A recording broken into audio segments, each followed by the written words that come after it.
Now we actually have multiple companies here. So I have a robotic division, which is the selling arm. I also have a manufacturing division for this, because what we're finding more and more now is we have companies with sales arms and manufacturing arms. We've got a company at the moment we're just doing, they have one sales arm, they have 5 manufacturing arms, all feed the single sales arm. Now traditionally they've tried to load forecasts into these different companies and they can't keep track of them and blah blah blah blah. So what we've done is we've actually put in intercompany. So and what I'm going to do now is I'm going to show you how the intercompany works inside of F&O. So first thing we're going to do here is we're going to go to release products, because that is by far the easiest way to see all the transactions. So going into release products, we can see here this is the item that Tom has just gone and sold. Now this particular item, if I go into net requirements, I can very quickly see is a purchased item. So they are purchasing this. They will, well, if we had no stock, they would purchase this. Obviously Tom's company's got lots of money because he can obviously hold lots of stock.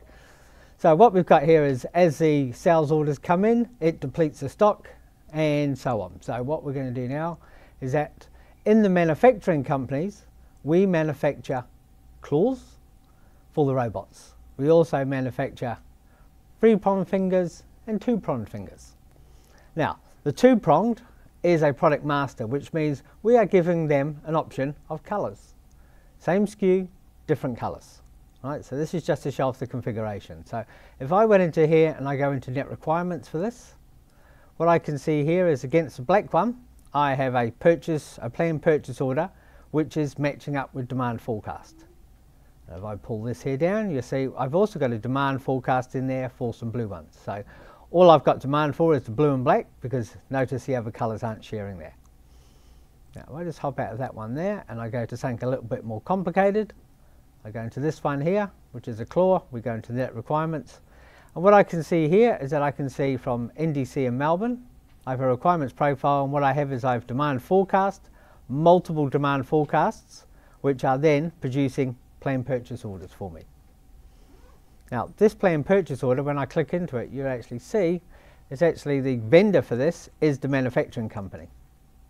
So if I scroll down here, I can see a demand forecast, and the vendor is Flux1, which is the manufacturing company. So on this side it looks completely normal, and if I just go over to the view here, what I can do from this point here is I can then also do an explosion on this item. So when I'm looking at a planned order, I can see what its demand is. So I can see this particular planned purchase order is fulfilling a demand forecast. If I had sales orders,